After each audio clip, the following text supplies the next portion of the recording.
बिस्मिल्लाहिर्रहमानिर्रहीम। हज़रत इब्राहीम और नमरूद की आग। हज़रत इब्राहीम अलैहिस्सलाम के वालिद का नाम अजहर था। उस ज़माने में नमरूद का नाम एक काफिर बादशाह हुकूमत करता था। वह अपनी जनता के साथ इंसाफ करता और उन पर बहुत खर्च करता था। एक ज़माने के बाद वह शैतान के फंदे में फंस गया और फिर हुकूमत करते करते वह खुदाई का दावेदार हो गया। अपने बुत बनवाकर इबादत खानों में रखवा दिए गए। जनता को आर्डर दे दिया कि वह उनके आगे सजदा करे। एक दिन उसके शहर में कुछ जादूगर उसके पास आए और कहने लगे कि ए बादशाह सलामत, इस साल इस शहर में एक ऐसा लड़का पैदा होगा जो आपकी हुकूमत और आपके दिन दोनों को तबाह करके रख देगा। नमरूद ने जब यह सुना तो वह बेचैन हो उठा और उसने दरबारियों को हुक्म दिया कि इस साल में जितने भी लड़के पैदा हों उन्हें कत्ल करा दिया जाए। जब हज़रत इब्राहीम अलैहिस्सलाम की पैदाश हुई तो उनकी माँ बहुत ज़्यादा घबराई हुई थी और रात के अंधेरे में इस बच्चे को लेकर जंगल की तरफ चली गई। लड़का बहुत खूबसूरत था। माँ की ममता जागी और वह उसे सीने से लगाए इधर उधर जाने लगी। सामने एक नहर दिखी। उसी नहर के पास एक गुफा थी। इब्राहीम अलैहिस्सलाम की वालिदा ने इस बच्चे को एक कपड़े में लपेटा और रोते हुए उसे उसी गुफा में छोड़कर घर की तरफ चल पड़ी। अपने इस लड़के को देखने के लिए वह रोज़ उसी गुफा में आती और लड़के को जिंदा देखती तो आंखों में खुशी के आंसू आ जाते। वह देखती कि हज़रत इब्राहीम अलैहिस्सलाम एक अंगूठे से दूध और एक अंगूठे से शहद पीते हैं और असली हिफाजत करने वाले अल्लाह की पनाह में जी रहे हैं। अल्लाह का ऐसा करिश्मा देखकर हज़रत इब्राहीम अलैहिस्सलाम की वालिदा हैरान रह जाती और फिर अपने बच्चे को उठाकर गले से लगा लेती है, दूध पिलाती है और फिर रोती हुई घर को वापस आ जाती है। इस तरह जब भी मौका मिलता तो अपने बच्चे को दूध पिलाकर वापस लौट आती और जब कभी भी माँ के पहुँचने में देर हो जाती तो हज़रत इब्राहीम अपना अंगूठा ही चूसकर अपना पेट भर लेते। सच तो यह है कि माँ का दूध पिलाना तो सिर्फ एक बहाना था और न जिसने पैदा किया था वही उन्हें अपनी निगरानी में खिला पिला रहा था। हज़रत इब्ने अब्बास रज़ियल्लाहु अन्हु से रिवायत है कि हज़रत इब्राहीम अलैहिस्सलाम एक दिन में इतना बढ़ते थे कि दूसरे लड़के इतना एक हफ्ते में बढ़ पाते थे और एक हफ्ते में इतना जाते थे कि दूसरे लड़के इतना एक महीने में बढ़ पाते थे और एक महीने में वह इतना बढ़ जाते थे कि दूसरे लड़के एक साल में इतना बढ़ पाते थे। इस तरह दूध पीने की मुद्दत भी गुजर गई और हज़रत इब्राहीम अलैहिस्सलाम ने कुछ सूझबूझ पैदा हुई तो एक रात में अपनी अम्मी से पूछने लगे, क्या इस गुफा के बाहर भी कोई दुनिया है? माँ ने कहा, हाँ बेटा, लेकिन दुश्मनों के डर से तुम्हें यहाँ छिपा रखा है, वरना अल्लाह की बनाई दुनिया बहुत लंबी चौड़ी है। हज़रत इब्राहीम ने फरमाया, माँ, अब मुझे इस गुफा से बाहर निकलना है, मुझे यहाँ घुटन महसूस होती है। फिर हज़रत इब्राहीम अलैहिस्सलाम उस गुफा से बाहर निकल आए। रात में आसमान पर चमकते सितारों को देखकर बोले, यही मेरा रब है। लेकिन जब वह डूब गए तो फरमाया, मैं डूबने वालों को अपना रब नहीं बनाता। फिर जब चमकते चांद पर नज़र पड़ी और उसकी चांदनी में उन्हें मज़ा आया तो फरमाया, यही मेरा रब है और इसी से मैं दिल लगाऊंगा। लेकिन जब वह भी डूब गया तो उसके रब होने का यकीन भी ख़त्म हो गया। जब सुबह हुई और सूरज की किरणें फैल गई तब बोले, यही मेरा खुदा है, यही सबसे बड़ा है, इसकी रोशनी सबसे तेज़ है। लेकिन जब सूरज भी डूबने लगा तो हज़रत इब्राहीम सोच में पड़ गए और बोले, अलावा उस खुदा के जो बेमिसाल और बेजवाल है, मैं किसी पर यकीन नहीं करता। फिर हज़रत इब्राहीम अलैहिस्सलाम को उसकी माँ घर लाई और तमाम बातें उसके बाप अजहर को सुनाई। अजहर अपने बेटे को देखकर बहुत खुश हुए। लेकिन जब हज़रत इब्राहीम ने बुतों को बुरा भला कहना शुरू किया और उनके पूजने वालों पर लानत भेजनी शुरू की तो नमरूद ने हज़रत इब्राहिम को बुलाया। हज़रत इब्राहिम निडर होकर गए और कायदे के मुताबिक नमरूद को सजदा नहीं किया। नमरूद ने गुस्से से कहा, तूने मुझको सजदा क्यों नहीं किया? हज़रत इब्राहिम ने कहा, मैं अल्लाह के अलावा किसी को सजदा नहीं करता। नमरूद ने कहा, तेरा खुदा कौन है और क्या कहता है? हज़रत इब्राहिम अलैहिस्सलाम ने जवाब दिया कि उसी ने सबको पैदा किया है, वही मारता है और वही जलाता है। नमरूद ने कहा, मैं भी किसी को भी मार सकता हूँ और जला सकता हूँ, इसलिए इन सब का खुदा मैं हूँ। फिर उसने 2 ऐसे कैदियों को बुलाया जिन्हें सज़ा में कत्ल करना था।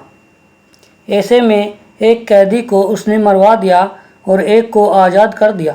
फिर उसने कहा, देखो इब्राहिम, मैंने एक को ज़िंदगी दी और एक को मार डाला। अब देखो, लोगों को ज़िंदगी व मौत देना मेरा काम है। हज़रत इब्राहिम अलैहिस्सलाम समझ गए कि नमरूद लोगों को बेवकूफ़ बनाना चाहता है, इसलिए हज़रत इब्राहिम अलैहिस्सलाम ने कहा, ए नमरूद, मेरा अल्लाह सूरज को रोज़ाना पूरब से निकालता है। अगर तू सच्चा है तो इस सूरज को पश्चिम से निकाल कर दिखा। हज़रत इब्राहिम अलैहिस्सलाम का यह जवाब सुनकर नमरूद और उसके दरबारी हक्का बक्का रह गए। उन्हें समझ नहीं आ रहा था कि अब इब्राहिम अलैहिस्सलाम को क्या जवाब दे। एक दिन हज़रत इब्राहिम अलैहिस्सलाम ने अपने बाप अजर से पूछा, ए वालिद, यह मूर्तियाँ कैसी हैं जिनकी तुम पूजा करते हो और रात दिन इनके आगे सजदे करते हो? अजर ने कहा, ए इब्राहिम, यही हमारे खुदा हैं।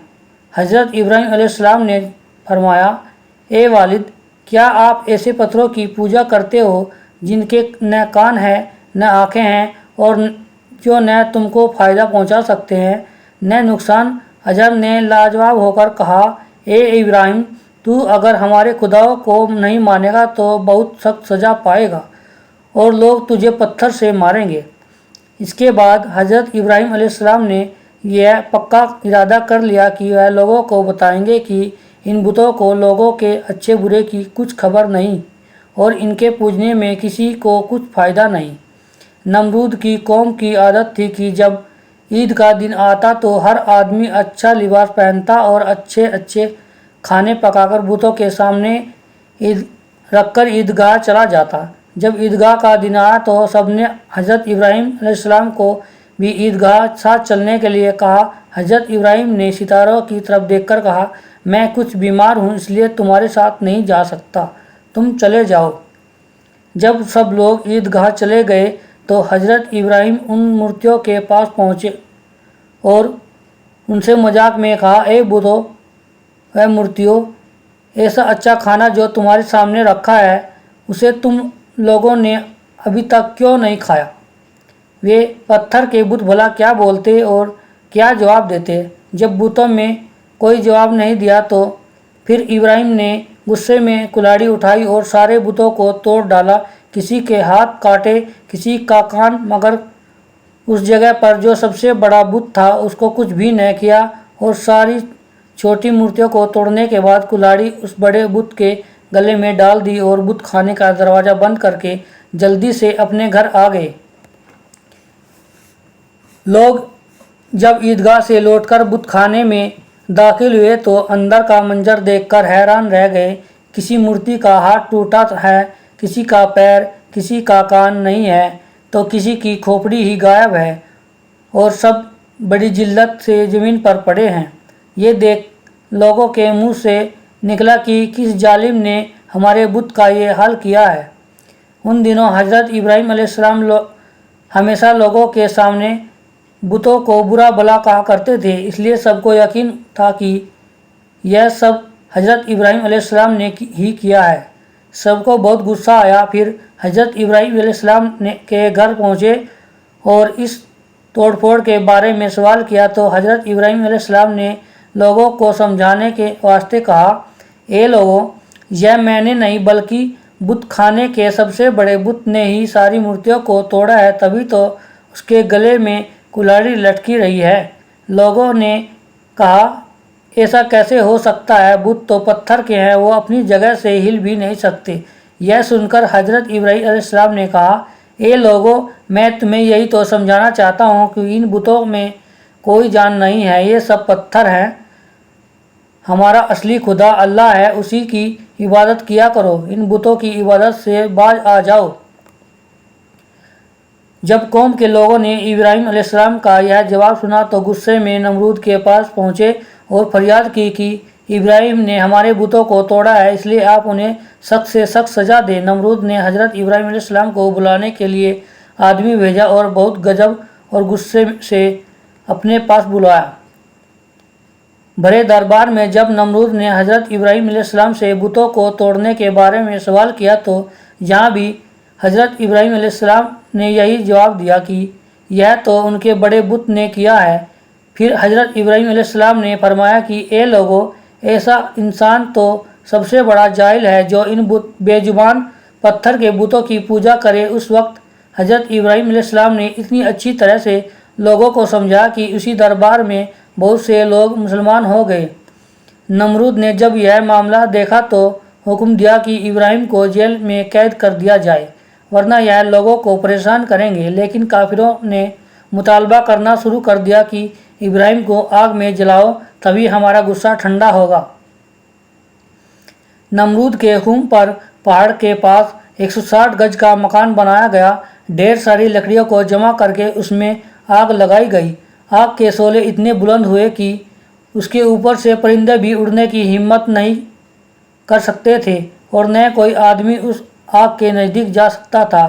وہ آگ اتنی تیز جلائی گئی تھی کہ کوئی اس کے پاس بھی جاتا تو جل جاتا، کیونکہ ساری لکڑیوں کو ایک ہی وقت میں آگ لگائی گئی تھی، اس لیے آگ کی لپٹ اور زیادہ تیز تھی۔ جب ساری لکڑیاں جل گئی اور پتھر کا کوئلہ لال پڑ گیا، اس وقت اس آگ میں ڈالا ہوا لوہا پگھل کر پانی بن گیا ہو۔ نمرود سوچنے لگا کہ حضرت ابراہیم علیہ السلام کو اس آگ میں کیسے ڈالا جائے، کیونکہ اس آگ کے پاس جو بھی جاتا وہ جھلس جاتا۔ آخرکار شیطان نے نمرود کے پاس آ کر اسے سمجھایا کہ ایک جھولا بناؤ اور اس میں ابراہیم علیہ السلام کو بٹھا کر آگ کے پاس پھینک دو، اس طرح یہ آگ کے ٹھیک بیچ میں جا کر گرے گا۔ نمرود کو یہ طریقہ بہت پسند آیا اور اس نے اپنے درباریوں کو حکم دیا کہ ایک 3 کھمبوں کا جھولا بناؤ اور پھر ابراہیم علیہ السلام کو اس میں بٹھا کر آگ کی طرف پھینک دو۔ لہٰذا ایسا ہی کیا گیا اور پھر ابراہیم علیہ السلام کو اس جھولے میں بٹھا کر آگ کی طرف پھینک دیا گیا۔ ابھی حضرت ابراہیم علیہ السلام کا جھولا ہوا میں ہی تھا کہ فرشتے اللہ سے دعا کرنے لگے کہ اے اللہ، ابراہیم کے دل میں آپ کی محبت ہے، آپ کی محبت کی وجہ سے آج انہیں آگ میں ڈالا جا رہا ہے، اے اللہ اس کی مدد فرما دیجیے۔ اللہ تعالیٰ نے فرشتوں سے کہا کہ اے فرشتوں، تم لوگ میرے ابراہیم کے پاس جاؤ اور ان کے سامنے اپنی مدد پیش کرو، اگر وہ مان جائے تو اس کی مدد کر دینا، ورنہ مجھے اور میرے دوست ابراہیم کو چھوڑ دو، یہ میرا اور میرے خلیل ابراہیم کا معاملہ ہے۔ لہٰذا فرشتوں نے ابراہیم علیہ السلام کے پاس آ کر مدد پیش کی، مگر آپ علیہ السلام نے ان کی بات سن کر فرمایا اے فرشتوں، واپس چلے جاؤ، مجھے تمہاری کوئی ضرورت نہیں ہے، میرا اللہ مجھے دیکھ رہا ہے۔ پھر حضرت ابراہیم علیہ السلام حاضر ہوئے اور عرض کیا کہ اللہ کے خلیل ابراہیم، اگر آپ حکم دیں تو آپ کو ایک پھونک مار کر بجھا دوں اور آپ کو اس سے بچا لوں۔ حضرت ابراہیم علیہ السلام نے کہا کہ اے جبرائیل، تمہیں اللہ نے بھیجا ہے یا تم اپنی مرضی سے آئے ہو؟ فرمایا اے اللہ کے خلیل، ہم سب فرشتوں نے اللہ سے سفارش کی تھی کہ ہم سب آپ کی مدد کریں گے۔ زمین پر اترے تو اللہ نے اجازت دے دی ہے اور فرمایا کہ جاؤ، اگر ابراہیم مدد قبول کر لے تو اس کی مدد کرنا، ورنہ مجھے اور میرے ابراہیم کو چھوڑ دو۔ ابراہیم علیہ السلام نے کہا اے جبرائیل، تم سب واپس چلے جاؤ، میرا اللہ مجھے دیکھ رہا ہے، وہ اچھی طرح جانتا ہے کہ اس کا ابراہیم آج کس حال میں ہے۔ میرا مالک اور محبوب جانتا ہے کہ مجھے اس کے نام پر آگ میں ڈالا جا رہا ہے، لہٰذا میں آگ میں جانا ہی پسند کروں گا۔ جبرائیل علیہ السلام نے کہا پھر آپ خدا ہی سے سوال کرو اور اپنی مصیبت اس سے بیان کرو۔ حضرت ابراہیم علیہ السلام نے فرمایا کہ وہ خدا سب کچھ جانتا ہے، میرے کہنے سے کیا حاصل۔ اس طرح جب اللہ نے دیکھ لیا کہ ابراہیم توحید اور مجھ پر بھروسہ کرنے میں قائم ہے تو اللہ نے آگ کو حکم دیا کہ اے آگ ٹھنڈی ہو جا اور میرے ابراہیم کے لیے ایک سلامتی کی چیز بن جا۔ حضرت ابراہیم علیہ السلام پورے 7 دنوں تک اس آگ میں رہے اور اس بیچ ان کے لیے جنت سے حضرت جبرائیل کھانا لے کر آتے تھے۔ جب 7 دن گزر گئے تو قوم کے لوگوں نے چاہا کہ دیکھیں کہ آگ بجھی ہے یا نہیں۔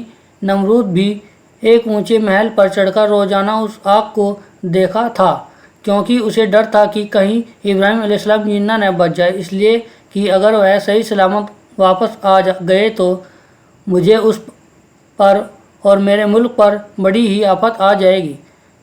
جب کبھی وہ اپنے دل کی بات اپنے ساتھیوں کے سامنے کہتا تو پھر ہر ایک کی تسلی کے لیے ساتھ ہی یہ بھی کہہ دیتا کہ انسان کیا کہ جل کر راکھ نہ ہو جائے اس آگ میں، تو اگر لوہا بھی ڈال دیا جائے تو وہ بھی پگھل کر بہہ جائے۔ جب حضرت ابراہیم علیہ السلام ان راکھ کے ڈھیر کے پہاڑ سے نکل کر باہر تشریف لائے تو لوگ حیران رہ گئے اور پھر نئے سرے سے حضرت ابراہیم علیہ السلام نمرود کو نصیحت کرنے لگے۔ نمرود نے تھوڑے دن کی مہلت مانگی اور معاملے پر سوچنے کا وعدہ کیا۔ اس نے حامان سے جو اس کا وزیر تھا صلاح لی اور ایمان لانے کا ارادہ ظاہر کیا۔ اس ملعون حامان نے کہا اتنے زمانے تک تو آپ نے خدائی کی آپ بندگی اختیار کریں گے اور دنیا بھر میں اپنے کو رسوا کریں گے۔ جب حضرت ابراہیم علیہ السلام نے مہلت گزر جانے کے بعد ایمان لانے کی مانگ کی تو نمرود نے نہایت چاپلوسی اور نرمی سے کہا ایمان لانا تو میرے لیے بہت مشکل ہے، مگر ہاں تیرے خدا کے لیے ایک بڑی قربانی دینے کے لیے میں تیار ہوں۔ حضرت ابراہیم علیہ السلام نے فرمایا بغیر ایمان کے کوئی قربانی خدا کے دربار میں قبول نہیں ہوتی۔ نمرود نے 4000 گائیں اور بہت سی بکریاں اور اونٹوں کو اللہ کی خاطر ایک بڑے میدان میں قربان کیا، لیکن حامان کی شیطان کی وجہ سے اس کا ٹھکانہ دوزخ ہی ہوا۔ نمرود کی تباہی۔ حضرت ابراہیم نے نمرود سے کہا کہ تو برے کام چھوڑ دے اور پشیمان ہو کر خدا کے آگے آ جا۔ خدا تعالیٰ نے تجھے 400 سال سے بادشاہ دے رکھی ہے اور اسی طرح اس نے مجھے ایسے معجزے دیے جو دین حق پر گواہ ہے، اور تو کی اب تک اپنے کفر سے باز نہ آیا اور اپنی نادانی ہٹ دھرمی سے خدائی کا دعویٰ کیے چلا جا رہا ہے۔ جان لے یہ خدا کا لشکر اتنا زیادہ ہے کہ تو اندازہ بھی نہیں لگا سکتا کہ تجھے غیرت کرنے کے لیے ایک لشکر ہی کافی ہے، ایک ادنا لشکر ہی کافی ہے۔ نمرود نے کہا میں نہیں سمجھتا کہ زمین پر میرے سوا کوئی دوسرا بادشاہ، اور اگر آسمانی بادشاہ کی فوج ہے تو اس سے کہو کہ وہ مجھ پر بھیجے اور پھر میری لڑائی اور طاقت کا تماشا دیکھے۔ حضرت ابراہیم علیہ السلام نے دعا کی تو حضرت جبرائیل نازل ہوئے اور کہا کہ نمرود سے کہہ دو کہ ہماری فوج آ پہنچی اور تو تیار ہو جا اور اپنی فوج لے کر میدان میں جنگ کر۔ 3 روز کے مہلت کے بعد نمرود نے اپنی پوری فوج بلا لی ایک میدان میں اور سب جمع ہوئے۔ چوتھے روز نمرود کی فوج کے مقابلے میں تنہا حضرت ابراہیم سامنے آئے۔ انہیں اکیلا دیکھ کر لوگوں نے کہا ابراہیم وہ موج آسمانی کہاں ہے؟ اب تجھ پر آفت آنے کے بعد کچھ ہی دیر نہیں ہے۔ ابھی بات چیت ہو ہی رہی تھی کہ ایک مچھروں کی فوج ظاہر ہوئی۔ وہ مچھر اتنے زیادہ تھے کہ کچھ ان کی وجہ سے سورج کی روشنی بھی چھپ گئی۔ نمرود گھبرا گیا، لشکر پر بھی حیرت طاری ہو گئی۔ نمرود نے حکم دیا کہ نعرہ بجا کر مچھروں کو بھگا دو۔ جب مچھروں کی آواز کانوں میں آئی لوگوں کے ہوش گم ہو گئے، تمام فوج گھبرا گئی۔ ایک گونج تھی، ایک شور تھا جو ابھر آ رہا تھا، چھوٹا تھا پر بڑا، حیبت الہی سے ڈر گیا۔ ایک آدمی پر لاکھوں مچھروں نے حملہ کر دیا۔ مچھر کیا تھے؟ ایک کالی بلا تھی جو سر سے پاؤں تک چپٹ رہے تھے۔ وہ مچھروں لوگوں کو ایسا نوچ رہے تھے کہ لوگوں کے جسم پر خون و گوشت نوچ کر کھا رہے تھے اور ہزاروں آدمی اور جانور تباہ ہوئے۔ نمرود अपने महल में भागकर औरतों में जा छिपा। इतने में एक लंगड़ा मच्छर आया जो उसकी नाक में अंदर घुस गया, दिमाग तक जा पहुंचा और अपनी सूंड को उसके भेजे में चुभा दिया। नमरूद का सोना और आराम करना सब हराम हो गया। वह दिन रात अपना सिर पीटता रहता। जब तक लोग उसके सर पर चप्पल मारते रहते तो दर्द में कुछ कमी महसूस होती, लेकिन थोड़ी देर के बाद फिर से दर्द होना शुरू हो जाता। जो भी उसकी मजलिस में आता तो अब उसे सजदा करने की बजाय उसके सर पर चप्पल मारता। इस तरह नमरूद को खुदा के गजब से ने जकड़ लिया। 40 दिन के बाद वह इसी दर्द की वजह से हलाक हुआ। इसके बाद हजरत इब्राहिम ने खुदा के हुक्म से मुल्क शाम की तरफ हिजरत की। लोगों की नाफरमानी की वजह से उन्हें यह हिजरत करनी पड़ी। मिस्र में उन्होंने हजरत सारा को अपने साथ लिया। लोगों ने मिस्र के हकीम को खबर दी कि हजरत सारा बहुत खूबसूरत है और अपने खूबसूरती में बेमिसाल है। मिस्र के बादशाह ने दरबारियों से कहा कि मैं उस औरत के साथ रात गुजारना चाहता हूँ। अस्सलामु अलैकुम वरहमतुल्लाहि वबरकातुहू। मिलते हैं अगली वीडियो में। अगर आपने हमारे चैनल को अभी तक सब्सक्राइब नहीं किया तो चैनल को सब्सक्राइब कर लें और ऑल के बटन क्लिक कर लें। मिलते हैं अगले पार्ट में, तब तक के लिए अस्सलामु अलैकुम वरहमतुल्लाहि वबरकातुहू।